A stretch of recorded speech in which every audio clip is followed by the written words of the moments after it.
안녕하십니까. 하루의 경제 주식 마무리 경주마 이재용입니다.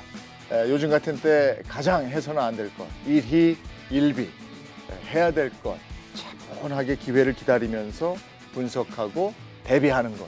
저희 경주마와 함께 하시면서 새로운 기회를 한번 만들어 보시기 바랍니다. 오늘 함께 해주실 기수 여러분들을 소개해 드리겠습니다. 정말 바쁜 시간 쪼개서 귀한 분들 모셨으니까요. 꼭 같이 오늘 경주마 함께 해주시기 바랍니다. 차분함 뒤에 돈 되는 정보가 있습니다. 정광우 크리에이터님 어서 오세요. 네, 안녕하십니까. 최근 미국의 긴축에서부터 지정학적 위기까지 너무 외부 요소가 많은데요. 이제는 펀더멘탈에만 좀 기반해서 주식을 할 수 있는 시기가 어서 왔으면 합니다. 네. 이번에 소개해드릴 분은요. JP모건, 메릴린치, 삼성증권까지 정말 내로라 하는 기관을 다 거쳐온 자타공인 국제금융 전문가십니다. 요즘 너튜브로도 왕성하게 활동을 하고 계신 분인데요. 바쁜 스케줄을 쪼개서 이 자리에 나와 주셨습니다. 더 기대가 됩니다. 연세대학교 국제대학원 개건 교수 이남우 교수님 어서 오세요. 네, 안녕하세요. 아직 학교는 개강을 안 했고요. 다음 주에 이제 개강입니다. 그래서 제가 이제 한 30년 국내 해외 투자 경험, 증권사 경험이 많아서 그래서 오늘은 좀 다양한 국내 주식뿐만 아니라 해외 주식 그다음에 비교해서 좀 그런 스토리 재밌는 투자 얘기를 좀 드렸으면 좋겠습니다. 예, 교수님 나오신다고 지금 기대하는 분들이 많습니다. 그런가요? 대기하고 계십니다. 이분은 굳이 별다른 그 설명이 필요 없는 분이죠. 시장 흐름, 섹터, 거시경제까지 그야말로 만물 박사세요. 올라운드 플레이어라고 불리우는 분입니다. 이베스트 투자증권의 염승환 이사님 어서 오세요. 네, 안녕하세요. 이렇게 또 한 달 정도 된 것 같은데 네. 또 불러주셔서 너무 감사드리고 앞으로 좀 시간이 되는 대로 좀 자주 찾아뵈서 좋은 말씀 드리도록 하겠습니다. 그리고 오늘 원고를 읽어봤는데 또 여러분들이 기대할 만한 내용들이 많은 것 같아요. 네. 좀 한번 잘 기대해 주시면 좋겠습니다. 역시 기대하겠습니다.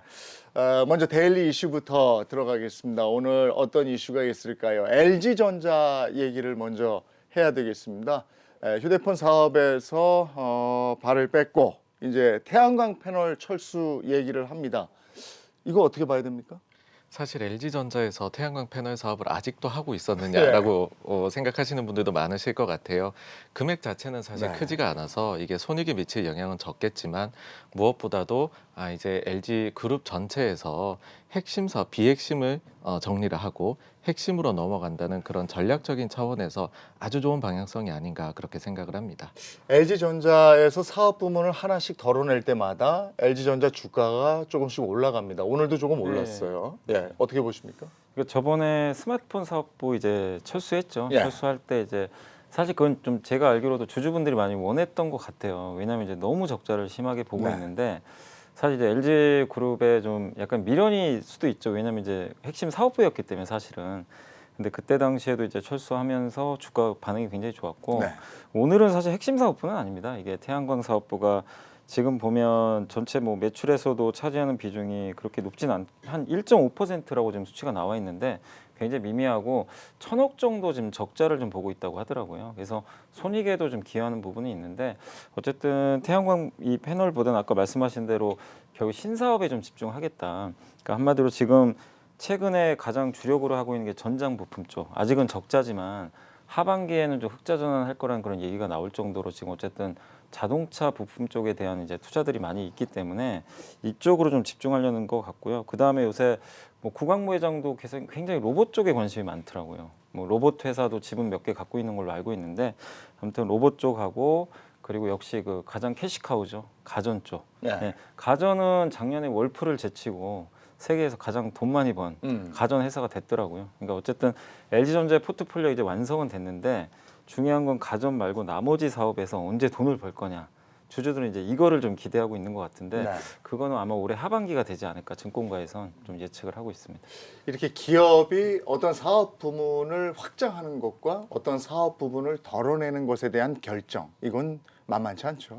그러니까 물론 이제 경영자들이 해야 되지만 이제 최종 또 의사 결정은 이사회에서 이제 사회이사의 승인을 받아야 되는 그런 안건이거든요. 주요 사업부서의 양수도 매각 같은 거는. 근데 뒤늦게나마 이런 그 선택과 집중의 의사 결정은 좋은 것 같고 저희가 이제 그 IT 업종을 보면요. 그러니까 그 IT 업종 내에 그 세부적으로 장기적인 수익성이 좀 틀립니다. 그래서 반도체가 한 20, 30%, 그러니까 장기적으로 뭐 한 두세 사이클을 보면 10년 이상 되는 장기 수익성의 평균이죠. 반도체가 한 20, 30%, 핸드폰하고 부품이 한 1, 20%.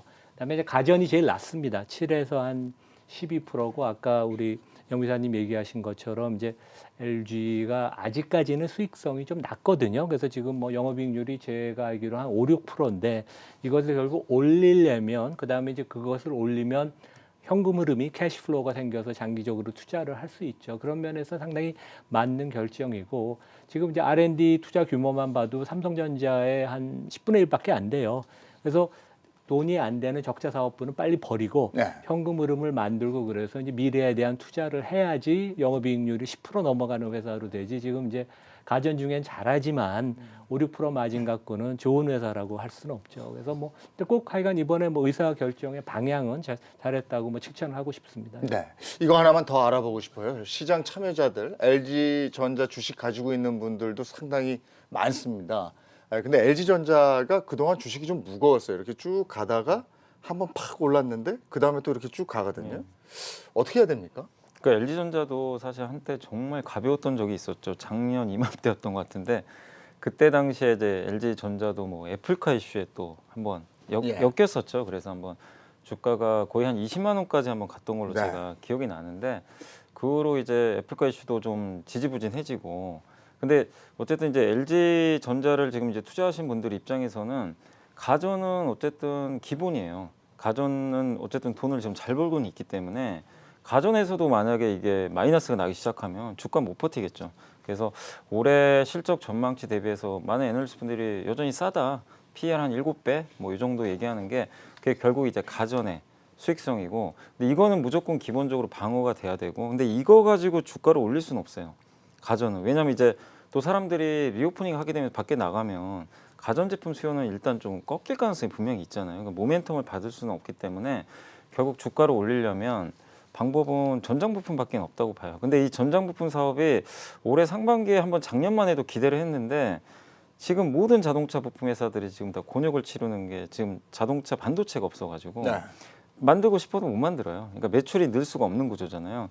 근데 올해 하반기부터는 좀 정상화된다고 하니까 그래서 올해 하반기에 진짜로 이 자동차 부품 쪽에서 흑자 전환이 만약에 가시화된다면 주가는 저는 자연스럽게 좀 레벨을 할 수 있다고 좀 보고 있거든요. 그리고 지금 애플카하고도 자꾸 얘기가 나오는 게 가장 유력하다 보는 게 LG하고 지금 애플과의 관계가 굉장히 좋잖아요. 애플 아이폰에도 LG그룹의 부품들이 많이 들어가 있고 그래서 또 특히 지금 LG전자하고 지금 마그나가 합작사를 만들었는데 마그나는 옛날에 제가 알기로는 뭐 BMW나 벤츠의 자동차 OEM도 담당했었어요. 그러니까 직접 차까지 만들었던 회사인데 그 회사가 애플카 수주를 받게 되면은 또 잘 만들 가능성도 분명히 있기 때문에 애플카 이슈가 좀 뭐 언제 나올지 모르지만 네. 계속 좀 남아 있기 때문에 자동차 부품 쪽, 아무튼 전기차 쪽에서 계속해서 모멘텀을 받는다면 주가는 좋을 수 있다. 그래서 저는 그런 쪽에 대해서 이게 뭐 미래는 우리 모르잖아요. 그런 거를 뭐 기대를 하시는 분이라면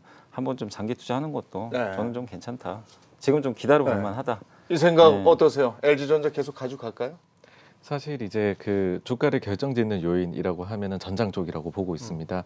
그 전장 쪽에 있어 가지고서는 결국에는 또 애플카 수익성 이거인데 사실은 그 애플카 관련해서는 마그나 쪽이 좀 뭐 저희가 이제 뭐 굳이 순위를 따져보자면은 애플카를 만들 때에는 거의 후보군 중에서는 최상위권에 올라간다고 생각을 합니다. 그래서 충분히 좀 가능성은 있다. 다만 이제 이런 것들이 과연 애플카가 언제 나올 것이냐라고 저희가 했었을 때 그때까지 기다릴 수 있느냐, 그 사이에 변화는 없느냐 이런 것들은 이제 투자를 하시는 그 시기에 따라 가지고서 기간에 따라 가지고서 요거는 좀 고려를 하셔야 된다라고 생각을 합니다. 또 이 얘기 안 할 수가 없습니다. 우크라이나 사태. 근데 오늘 국내 증시에는 아주 큰 영향은 없었던 것 같거든요. 어떻게 봐야 됩니까? 그러니까 제가 이제 밀린 신문을 이제 어제 보다 보니까 그러니까 우크라이나 사태는 이미 몇 년 동안 진행되어 왔던 거고 그 작년 연말에 파이낸셜 타임스의 일면에 크게 우크라이나의 그 푸틴이 공군을 투입해서 점령을 하냐 아니면 육군을 투입해서 하냐. 그러니까 이미 저희는 신경을 안 썼었는데 네. 그 당시에 이제 이미 인플레에 대한 우려, 뭐 작년 연말에 주가가 오히려 좀 좋을 때죠. 그래서 주가가 1월 초에 꺾일 때 미국 같은 데는 그 전까지는 이런 뉴스가 계속 전개가 되고 나왔는데 좀 무관심했던 거죠. 네. 그래서 지금은 이제 많은 부분은 그 이제 펀디멘털이 그 악재가 좀 반영됐다고 보고 저희가 이제 그런 걸 생각해야 될 것 같아요. 이러한 그 지정학적인 큰 전쟁 같은 이벤트가 발생할 때 이제 주가가 어떤 식으로 움직일 건가. 그러면 그 9.11 테러 사태가 뭐 거의 한 20년 전에 났을 때 진짜 뭐 우크라이나 러시아 지금 그 전쟁보다 뭐 더 큰 그 당시에 이제 충격적인 저희가 눈으로 그 화면을 보고 놀랄 정도로 그 세계 무역센터가 무너지는 그런 걸 봤는데 4일 동안 휴장을 하고 그 다음에 장이 열렸는데 한 일주일 사이에 한 10몇 프로 빠졌습니다. 네. 그러고 나서 결국 그 다음 달부터 주가가 올랐거든요. 그래서 외국 자료를 보면 이런 그 진주만 그 공격 1940년도부터 큰 전쟁이 지난 한 70년 동안 한 열 몇 번 있었습니다. 그것의 평균 주가 움직임을 보면 단기적으로는 하락하지만 한 달 후, 세 달 후, 6개월 후, 12개월 후 거의 예외 없이 꾸준한 그 회복을 보였기 때문에 지금 이제 리스크는 있어서 뭐 주가는 좀 더 빠질 가능성은 있지만 이미 주가가 조정을 많이 받은 상태이기 때문에 여기서 또 바닥에서 좀 저점 매수를 하고 싶은 사람도 있고 국내 주가가 그래서 빠질 것 같은데 이번 주에 계속 빠졌다가 다시 회복을 하고 상당히 그런 면에서 이제 바닥을 또 다지는 그런 면도 있어서 상당히 재미있는 국면 같습니다. 네. 지금. 너무 공포로 느낄 필요는 네. 없다. 네, 그렇습니다. 이렇게 보시는 예. 거고요. 오늘도 장을 보니까 그 개인들은 샀어요. 그리고 기관이 제법 많이 산 것 같고 네. 외인들은 팔았는데 네. 어떻게 분석하십니까? 그러니까 외국인 투자들은 최근에 지난주에 좀 한번 많이 샀던 날이 있는데 네. 6천억 정도 샀다가 지금 3일째 지금 순매도로 전환이 됐는데 어쨌든 외국인들이 뭐 완전히 뭐 시장을 빠져나간다 뭐 그렇게 볼 정도는 아닌 것 같고 약간 이제 지금 전개되는 게 뭐 전쟁 리스크가 좀 약간 커지다 보니까 일부 좀 매수했던 거를 좀 약간 처분하는 그런 모습이고 작년 11월부터 제가 외국인들 샀던 걸로 기억을 해요.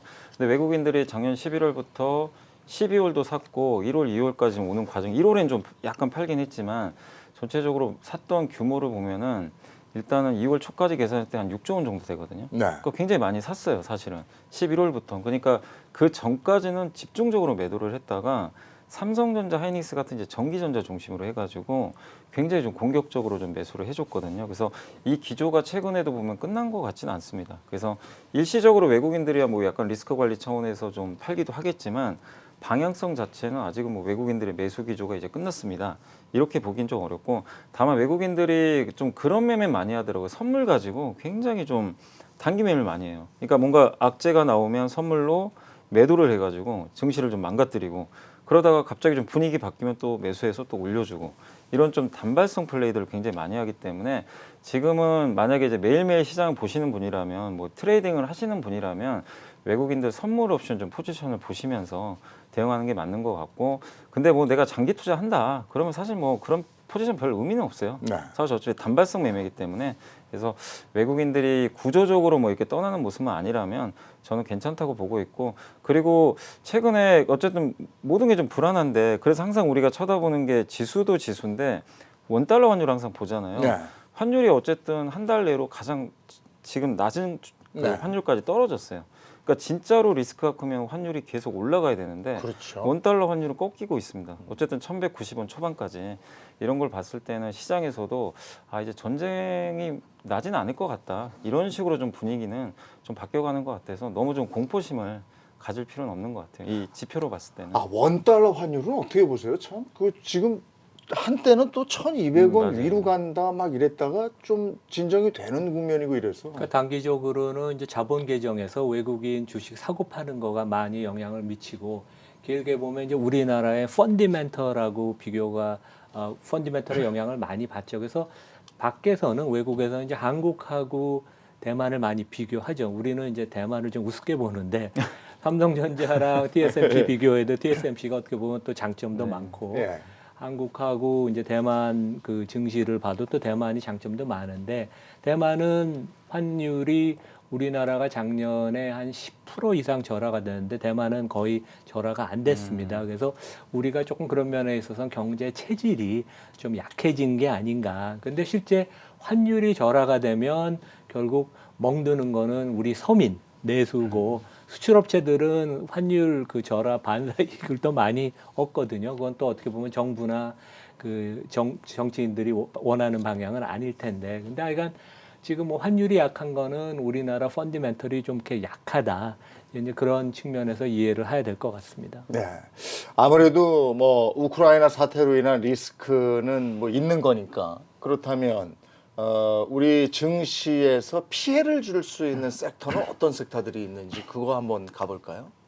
네, 일단 바로 이야기가 나오는 부분들은 뭐 네. 반도체 쪽에 있어서 특수가스를 이제 그쪽에서 많이 받아오는 부분이 있습니다. 아. 뭐 네온이라든지 뭐 아르곤, 제논 이런 부분들인데 실제로 과거에도 우크라이나 쪽에서 문제가 발생을 했었을 때 이 가격이 급등을 했었던 사례가 있습니다. 네. 그래서 이쪽에서 저희가 좀 영향을 받을 수는 있으나 그러나 이제 반도체 자체가 마진율 자체가 상당히 높은 산업입니다. 이런 몇몇 부분들에서 문제가 생긴다고 해가지고서 마진이 뭐 그렇게까지 드라마틱하게 변화가 있을 건 아니다라는 생각이 첫째로 들고요. 그 다음에는 아무래도 이쪽에서 여러 가지 이제 자원들이 많이 납니다. 뭐 원유라든지 가스, 그 다음에 비철금속, 그리고서는 농업 관련된 밀도 전 세계 수출 물량의 한 30% 정도를 차지를 하거든요. 그래서 이런 쪽에서 가격이 만약에 많이 상승을 하게 되면 저희 쪽에서는 사실은 뭐 저희가 이거를 광산이나 아니면은 이런 걸 가지고 있어서 이 가격이 올라가는 게 수혜를 직접적으로 입을 수 있는 그런 기업은 사실 적은 게 현실입니다. 한국은 이제 중간 가공 무역을 하다 보니까는요. 그것은 현실이나 그렇지만은 요 사이에서 뭐 일부 기업들 뭐 지금 뭐 얘기들 나오는 거는 정유 기업들이 일단은 가격이 이렇게 원유 가격이 올라가면 좀 이득을 볼 수는 있을 거라고 생각을 하고요. 이제 그렇지만은 이제 나머지 부분들 가공을 이제 중간에서 하는 뭐 예를 들어서 납사 같은 걸 가져와서 하는 화학 우리나라 기업들이라든지요. 아니면은 뭐 뭐랄까요 이제 농업 관련해 가지고서 저희가 하는 그런 이제 관련된 식품 기업들 이런 쪽에서는 조금 마진의 타격을 입을 수도 있을 것 같다. 네. 그런 말씀을 드려야 될 것 같습니다. 근데 오늘 보니까 S오일 같은 경우 뭐 SK 이노베이션이라든지 현대 오일뱅크 이런 데 주가들이 조금씩 떨어졌는데 아주 심한 정도는 아니지만 등락폭이 락 쪽으로 갔단 말이에요. 네. 이건 어떻게 분석이 됩니까? 사실 이제 SK 이노베이션은 정유주로 보긴 좀 어렵고요. 그냥 네. 이제 배터리로 보는 게 맞고, 그래서 전혀 유가에 연동이 안 되더라고요. 네. 기업 자체가. 그래서 SOL하고 GS인데 GS는 아무래도 또 지주사다 보니까 약간 영향이 제한적이에요. 그래서 SOL 보면서 우리가 정유주를 판단할 수밖에 없는데 SOL 주가를 보면 힘이 없어요, 사실은. 왜냐면 유가가 좀 이런 지정학적 리스크가 있으면 유가가 튀니까. 근데 결국 최근에 보면은 국제유가 90달러, 95까지 갔다가 오히려 91달러까지 하향 조정이 되기 시작했어요. 그러니까 뭐냐면은 제가 봤을 때는 두 가지 때문인 것 같아요. 결국 첫 번째는 전쟁은 나지 않을 것 같다. 이런 이제 공감대가 어느 정도 있는 것 같고, 그리고 두 번째가 이란의 핵 협상이 타결이 가능성이 굉장히 높아졌다는 외신 보도가 나오기 시작했습니다. 그때부터 이게 우크라이나 사태가 나오는데도 유가가 꺾여버리더라고요. 그러니까 이란 핵 협상이 좀 변수인 게, 일단 만약에 이란의 핵 협상이 타결이 된다면 이란도 굉장한 산유국이잖아요. 근데 여기서 물량이 쏟아져 나오면 자연스럽게 유가가 원유 가격이 떨어질 수밖에 없을 것 같고, 지금 이게 자료를 보니까 옛날에 그 이란 같은 경우가 과거 생산량이 한 380만 배럴 정도 됐대요, 하루에. 근데 지금 현재 생산되는 게 250만 배럴 정도. 근데 만약에 핵 협상이 타결이 돼서 제재가 풀리면 130배럴 정도가 이제 시장에 나와버리는 거죠.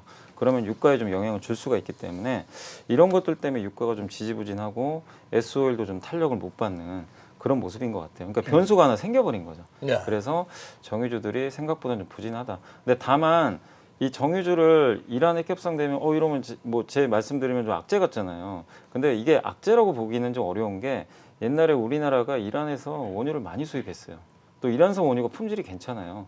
근데 이란산 원유가 만약에 나오게 되면은 이 용어가 좀 어려울 수 있는데 OSP라는 용어가 있어요. 뭐냐면 사우디아라비아 같은 데서 뭐 중동의 두바이 우리나라 많이 수입을 하잖아요. 그럼 예를 들면 원가가 50달러라고 쳐볼게요. 그쪽 나라가. 그럼 그 나라에서 마진을 붙여서 팔 거 아니에요. 그럼 만약에 70달러에 팔아요. 그럼 OSP가 이제 20달러가 되는 거예요. 그 마진. 근데 우리나라 입장에서는 이제 원유를 수입을 해야 되니까 이 OSP가 올라가면 손실을 볼 수밖에 없어요. 50달러에 얘네는 생산을 했는데 우리가 만약에 80달러에 가져가요. 그러면 30달러, 그 OSP가 30으로 올라가면 그만큼 우리나라 마진이 줄겠죠. 근데 이란이 여기 뛰어들게 되면은 경쟁을 할 가능성이 좀 높아요. 그럼 OSP가 굉장히 낮아질 가능성이 굉장히 높습니다. 그렇게 본다면 장기적으로 정유주한테 이게 나쁜 그림은 아니거든요. 그러니까 지금은 뭐 사우디 이런 데서 많이 봤지만 이란이 들어오게 되고 옛날 우리나라 또 이란하고 관계가 되게 좋았었잖아요.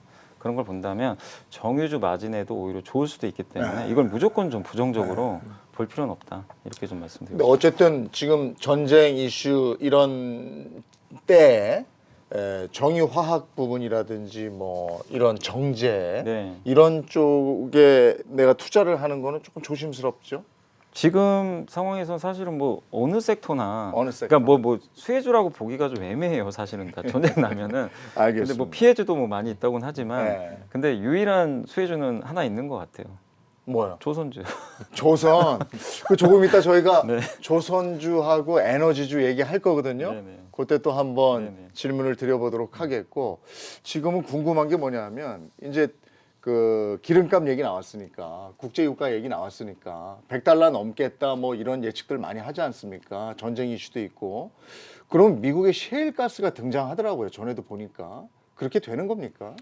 그러니까 뭐 지금 이제 러시아도 짜여진 각본에 의해서 착착착 지금 진행하고 있는 거 아닙니까? 그래서 푸틴이 이제 또 부하들 데리고 네. 뭐 회의도 하고 발표도 하고. 근데 미국도 반대편에 있어서 상당히 지금 그 동맹군들, 그 동맹군에 또 불행히 한국은 빠졌더라고요 보니까. 근데 지금 원유랑 가스를 그 유럽에 특히 잘 공급하는 게 되게 중요하거든요. 네. 그래서 미국은 이제 실제 그 이번 사태가 전개되고 나서 일부 전문가들은 월가에서 미국 기업은 거의 타격이 없다. 근데 이제 하나 우려가 되는 것은 유럽의, 지금 앞마당이 유럽이니까 유럽의 경제 성장이 둔화가 되면 상당히 간접적으로 유럽, 미국 기업뿐만 아니라 한국에서도 유럽에 수출을 많이 하니까 이런 뭐 자동차 회사들 같은데 많이 하지 않습니까? 네. 그래서 이제 그런 쪽에 이제 우회적으로 타격을 받을 것인데 미국의 이제 셰일가스들이 옛날에 우리 그 원유가 100불 넘었을 때 엄청나게 많이 활발하게 하고 네. 뭐 미국이 세계 최대의 원유 생산국이 됐다 네. 뭐 이제 그런 얘기가 나왔는데 그 이후로 원유가 40달러까지 하락하면서 또 많이 부도가 났어요. 회사 그래서 자체가. 예, 그래서 공급이 많이 줄었는데 구조적으로 이번에 이제 100달러가 넘는 그런 상황이 발생한다면 다시 재가동이 많이 돼서 공급이 할 수 있는 그런 여력이 많이 늘어나겠죠. 예. 그건 당연히 뭐 수요 공급의 원리인 것 같습니다. 근데 또 이게 또 예전하고 상황이 달라진 게 셰일가스를 캐낼 때 탄소 배출을 많이 해가지고 그렇죠. 예. 그런 규제 때문에 또 예전만큼 그렇게 못할 거다 이래요. 근데 이제 워낙 지금 뭐 이제 응급 상황, 비상 상황이 되면 또 뭐 할 수 없겠죠. 지금 뭐 전 세계적으로 오페크에서 또 그 산유국에서 원유를 늘리는 게 아까 우리 염 이사님 얘기하신 것처럼 이란이 핵 협상이 잘 되면 지금 뭐 상반기에 한 50만 배럴, 그다음에 하반기에 추가로 50만, 그러니까 100만 불 정도 배럴 나온다고 그러고 다른데 뭐 사우디나 이런 데서 증설을 해도 또 한계가 있으니까 모자라면 또 뭐 쉘이나 이런 다른데 뭐 그 이산화탄소를 배출을 많이 해도 뭐 생산을 할 수밖에 없을 겁니다. 예. 워낙 좀 응급 상황이니까 비상 상황이니까요. 예. 그러면 지금 그런 거 담지 못한 분들은 미국 주식 소학개미들도 계시니까 그쪽 섹터를 좀 보면 됩니까? 근데 저는 기본적으로 그 경기에 아주 민감한, 그러니까 이제 소위 저희가 얘기하는 시클리컬 경기 민감주를 이렇게 특히 개인 투자가분들한테는 권하지 않습니다. 왜냐하면 장기적으로 들고 있어도 수익률이 안 나고 이것은 매매를 트레이드를 해야 되는데 개인들이 말은 저희가 바닥에서 사서 꼭지에서 파는 게 쉽지만 그게 쉽지가 않거든요. 그래서 그렇게 꼭 뭐 권하지는 않습니다. 저는 기본적으로 우리가 아는 만질 수 있는 기업들, 우리가 제품을 쓰는 건 그런 것들을 좀 투자를 권하는 입장이거든요. 특히 개인 투자가한테는. 예. 좀 조심스러운 입장을 좀 견지하고 있습니다. 이것도 역시 조심스럽게 야 셰일가스 나온대 이쪽으로 가야 돼 이건 아니다. 지금 아까 이제 조선주 말씀을 해주셨는데 오늘 조선주하고 에너지주의 약진이 아주 눈부십니다. 특히나 에너지주에서는 상한가까지 간 게 눈에 보이던데 어떻게 보셨습니까?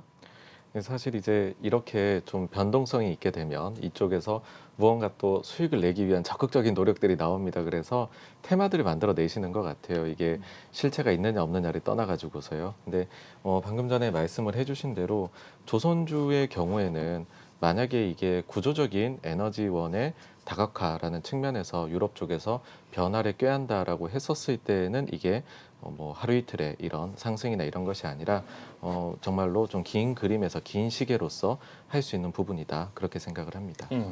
오늘 그래도 오르긴 많이 올라가지고요. 네. 네, 오늘 하루 그 주식시장에서 단타하시는 분들도 있잖아요. 네. 이런 분들 이거 들어가셨으면 오늘 돈 좀 버셨어요.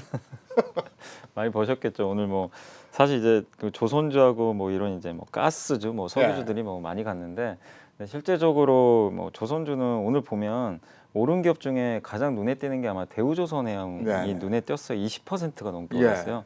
근데 왜 대우조선해양이 좀 눈여겨 보셔야 되냐면 LNG 선 하면 대우조선이에요. 사실 기술력 최강으로 좀 알고 있고 예. 그래서 이 기업이 이렇게 강했다는 거는 시장에선 우크라이나 사태를 어떻게 보면 이제 아직은 뭐 어떻게 될지 몰라요. 유럽의 선택이니까. 근데 결국 유럽이 지금 러시아 의존도가 굉장히 높잖아요. 천연가스 의존도가 높기 때문에 여기서 좀 탈피하려는 움직임이 나오지 않을까. 그러면 사실은 이제 파이프라인보다는 미국이 가장 좋아할 시나리오죠. 사실은 미국에서 배로 실어서 LNG를 이제 수입을 하면 되는 거니까.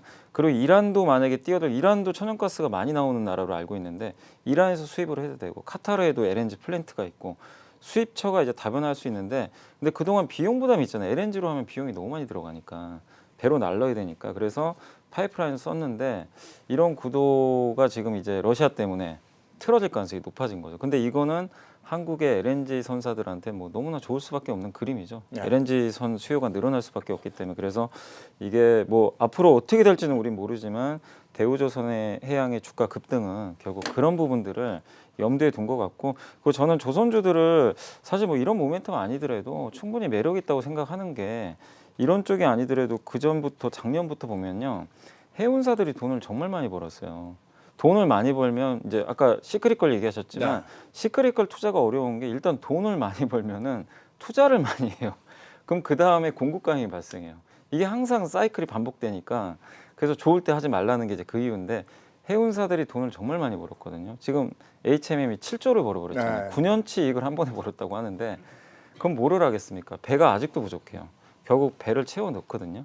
그리고 덴마크의 뭐 세계 1등 그 선사죠. 컨테이너 선사 머스크도 하반기에 운임 정상화를 얘기한 것처럼 이제 어느 정도 공급이 좀 늘어날 가능성이 높아요. 근데 어쨌든 선사들은 이 많은 돈을 가지고 비싼 배들을 분명히 발주할 가능성이 높습니다.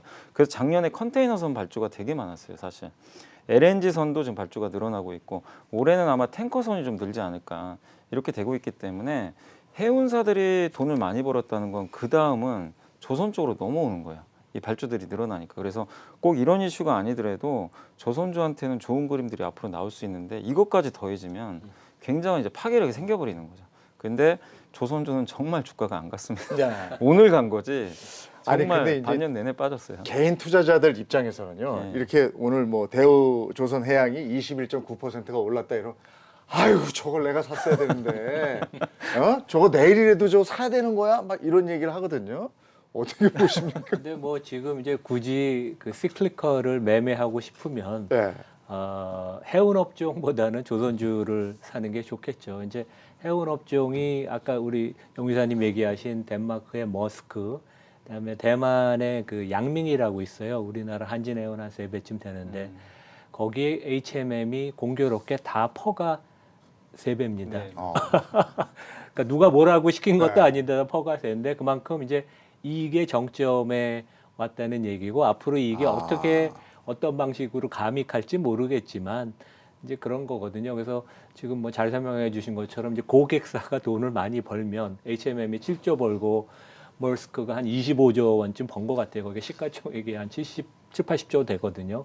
세계에서 제일 큰 데인데 거기가 한 25조 벌었으면 이제 배 발주를 많이 하겠죠. 거기 뭐 M&A도 많이 하지만 그래서 오히려 남들이 안 할 때 항상 그 시클컬을 하는 거니까 용기 네. 있게 하는 게 좋은데 유럽들이 상당히 영향을 받을 수는 있습니다. 왜냐하면 지금 이제 독일이 그 러시아에서 천연가스 공급받는 게 의존도가 한 49%쯤 되거든요.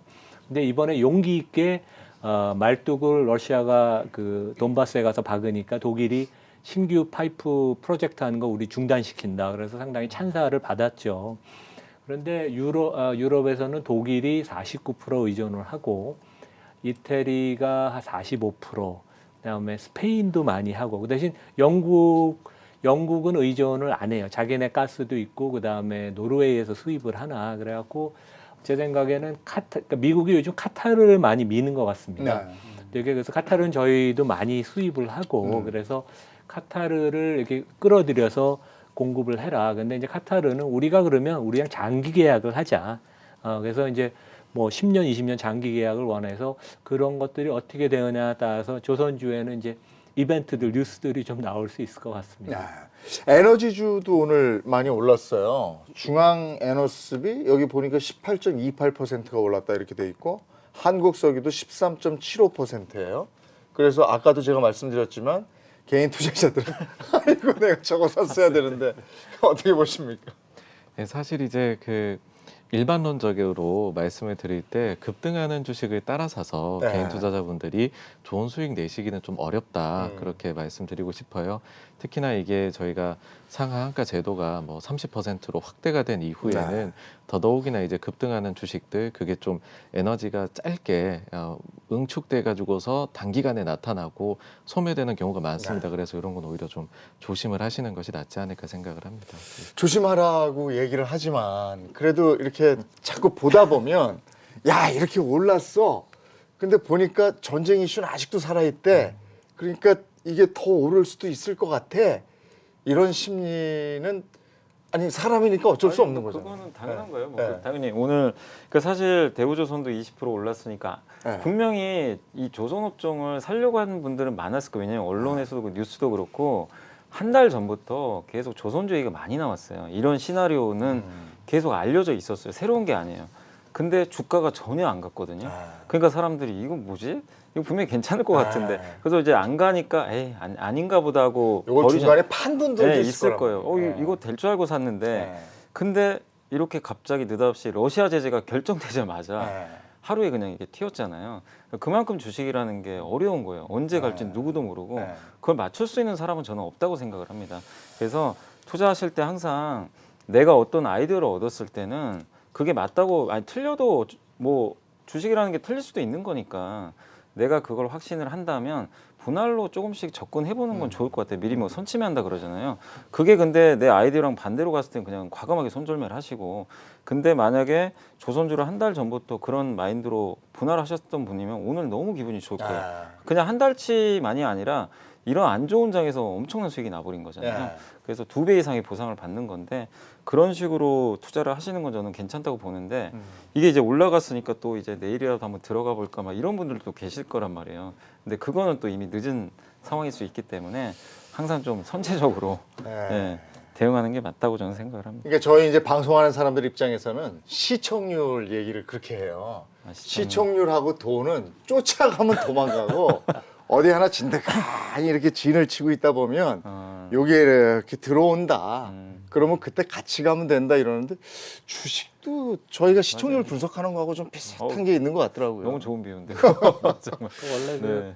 역발상 투자 기법이라고 있죠. 그러니까 이제 영어로는 컨트라리언. 그러니까 남들이 다 피하고 진짜 어두울 때 용기 있게 들어가야 되고. 근데 그때 들어가면 또 근데 잘 불확실성이 많기 때문에 뭐 20-30%더 빠질 수 있는 가능성이 있죠. 그리고 남들이 다 좋다고 그럴 때 실제 이제 HMM이 작년 상반기에 이제 정점을 주가를 쳤죠. 대만의 양밍도 비슷합니다. 그래서 그렇게 좋다고 할 때 주가가 정점을 찍고 주가는 뭐 30-40%, 40-50%씩 빠졌거든요. 그러니까 시장이 참 그런 면에서 보면 무섭습니다, 되게. 예.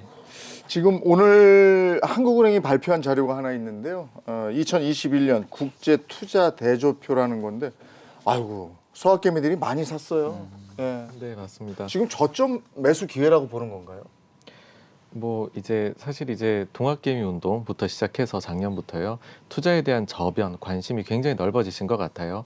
그리고 이제 국내보다는 해외 쪽이 아무래도 그동안 수익률 측면에서는 더 좀 낮다 보니까 더더욱이나 주식이 똑같이 빠지면 해외 쪽 투자를 더 해야 되는 것 아니냐 네. 그런 심리도 많이 있으신 것 같아서 그런 게 좀 반영된 것이 아닌가 생각을 합니다. 거기 이제 그래프를 보면 뭐 확실하게 우상향으로 가는 거니까 미국 주식이. 근데 항상 우려되는 게 지난 10년 동안 올랐단 말이에요. 그게 과연 계속 올라갈까요? 근데 이제 미국 주가를 100년, 50년, 30년, 10년을 보면 거의 평균적으로 연 한 10% 수익률을 줬습니다. 그래서 수익률이라는 거는 주가 상승에다가 이제 배당을 더한 거죠. 최근 10년은 더 많이 올라서 한 14, 5% 올랐거든요. 특히 지난 3년 동안은 한 70% 이상 주가가 올라서 조금 너무 과매수가 됐고 저희가 경험해 보지 못한 그 미국 시장의 펄을 겪었어요. 작년 초에 S&P 500 기준으로 퍼가 23배. 근데 작년에 그 기업이익은 많이 늘었는데 그거만큼 주가는 올랐거든요. 그리고 나중에 연초에는 퍼가 한 21배까지 빠지고 최근에는 기업이익은 계속 늘어났는데 4분기 실적이 되게 좋았지 않았습니까? 근데 주가는 한 지금 10% 정도 S&P 기준으로 조정을 받아서 퍼가 한 18배, 19배 정도 내려왔어요. 그래서 그런 면에 있어서는 되게 꼭 필요한 그 건실한 조정이다. 물론 이제 투자가분들은 힘드시겠죠. 개별 종목들이 많이 조정을 받아서. 그래서 제 생각에는 길게 보유하면 미국은 거의 대부분 기업들이 항상 다 100% 그런 건 아닙니다. 근데 주주환원.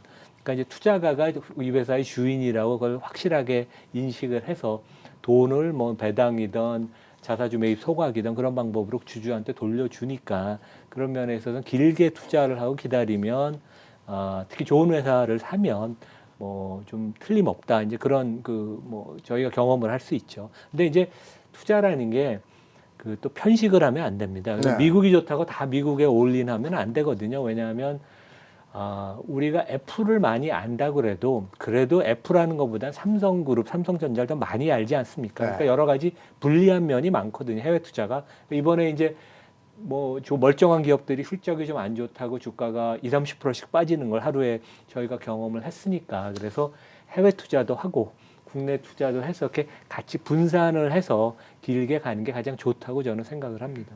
지금 편식 말씀을 하셔서 서학개미들이 미국에 투자할 때 주식에 이 편식이 심하다 이런 얘기.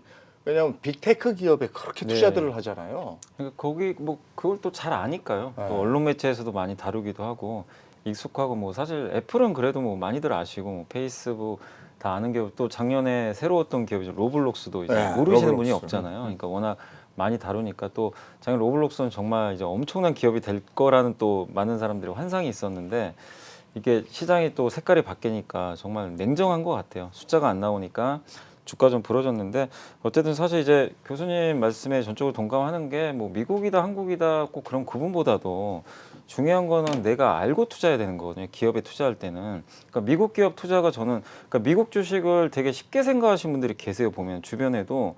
왜냐하면 맨날 올라가니까 결국엔 급락하면 한국은 안 오르는데 미국은 보면 어느새 또 사상 최고가 또 가 있고 지수로 보면. 네. 그러니까 결국엔 그 믿음이 있는 것 같아요. 신화가. 근데 미국 기업들도 잘 보시면요. 몇몇 빅테크 기업들이 그걸 이끈 거지. 정말 지금 52주 신저가에 있는 기업들이 수두룩해요. 한 절반 이상으로 제가 알고 있거든요. 그러니까 미국 기업에 대해서 철저하게 공부가 안 되면 저는 한국보다 오히려 더 어렵다고 생각을 해요. 하루에 그리고 상한가 제도 자체가 없잖아요. 네. 하루에도 반토막이 날 수도 있는 거고. 그리고 제가 이제 돈의 심리학이라는 그 책을 한번 읽어보니까 거기에 그런 얘기가 있더라고요. 차라리 어려우면 그냥 S&P 500이나 지수에 투자하는 게 더 낫다. 왜냐하면 미국 주식이 다우지수가 어쨌든 제가 알기로는 한 10,000배 이상 오른 걸로 알고 있는데 옛날 1800년대부터. 근데 미국 기업의 40%가 아직도 그 옛날 그 최고점의 시가총액의 70% 정도 밑에 있대요.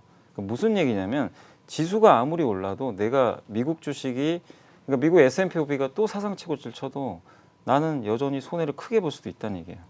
그러니까 그런 게 내가 기업을 모르면 차라리 미국의 지수형 ETF에 투자하면 미국 지수는 저는 앞으로도 계속 올라갈 것 같아요. 장기적으로는 꾸준하게 네. 뭐 경제가 성장한 이거 뭐 한국도 마찬가지겠죠.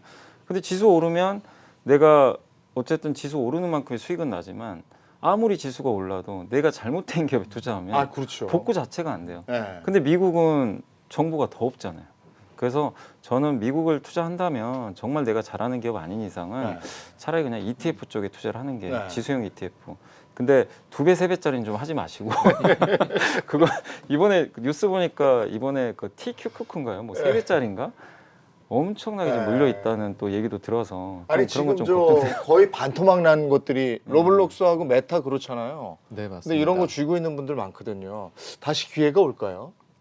사실 그 이제 테크 기업이 의외로 실적에 따라 가지고서 주가의 민감성이 상당히 높습니다. 제가 네. 이제 예전에 매니저 할 때 경험을 생각을 해보면 나뉘는데요. 상장 기업의 같은 경우에는 투자를 좀 하는 시기, 그래서 이익이 조금 마진율이 훼손이 들어가는 시기가 되면 주가가 안 좋고요.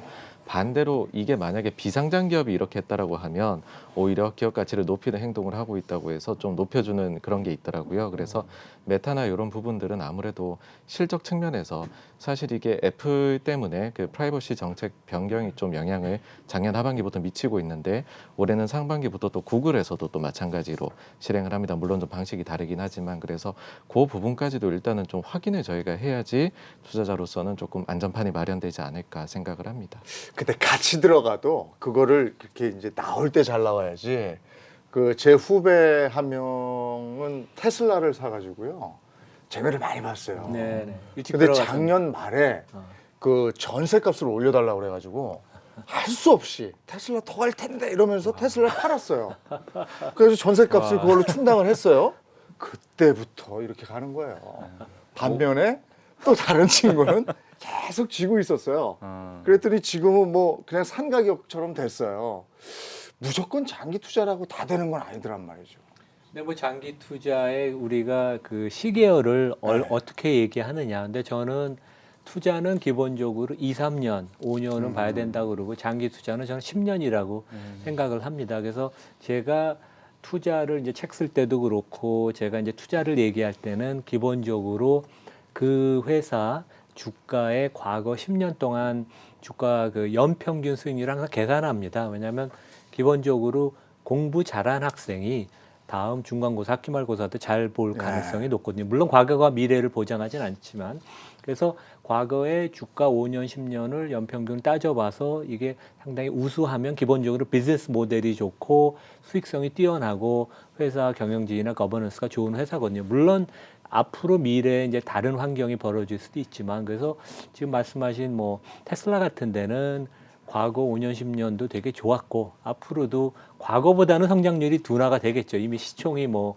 1조 달러인 회사가 됐으니까. 근데 여기서도 뭐 전기차 시장은 확실한 거고 거기에 독보적인 그 브랜드와 기술력, 특히 소프트웨어 능력을 갖추고 있기 때문에 저는 기다리면 괜찮다고 생각합니다. 그리고 메타도 그러니까 로블록스는 이제 이익이 잘 안 나니까 요즘 이제 그런 주가들이 많이 문매를 맞아서 좀 어려움을 겪는데 메타는 이제 주가가 고점 대비 거의 50% 예, 빠졌습니다. 그렇더라고요. 진짜 놀라울 정도로 빠졌는데 지난 4분기 실적이 안 좋았다 그래도 본업이라는 건 페이스북, 인스타그램, 메신저, 왓츠앱의 그 기본 비즈니스 영업이익률이 49%입니다.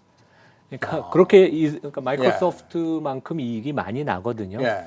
그러니까 비즈니스 모델이 뛰어난 거죠. 그래서 올해 뭐 실적이 안 좋고 여러 가지 상황이 안 좋지만 뭐 실제 우리가 옛날에는 좋은 기업이라고 얘기했지만 지금 아무도 얘기하는 IBM보다 현금 흐름을 보면 주가가 쌉니다. 네. 그래서 그만큼 주가가 많이 빠져서 지금은 그 안 좋은 리스크 악재가 상당히 많이 반영된 게 아닌가. 그래서 지금 오히려 조금 주가를 좋게 봐야 되는 시점이 아닌가 그렇게 생각을 하고 들고 계신 분은 저는 파는 것을 절대로 팔면 안 된다고 생각을 합니다. 예. 저점 매수의 기회로 봐야 된다는 측면도 있고 저점 매수 얘기 나오면 꼭요 지하실이 10층까지도 있다고 얘기하는 분들도 있어서 참 겁나는 부분이 있습니다. 그런데 그 우리나라의 주식을 하다가 지금 이제 미국으로 건너가는 분들이 상당히 많아요. 제 주변에도 상당히 많습니다.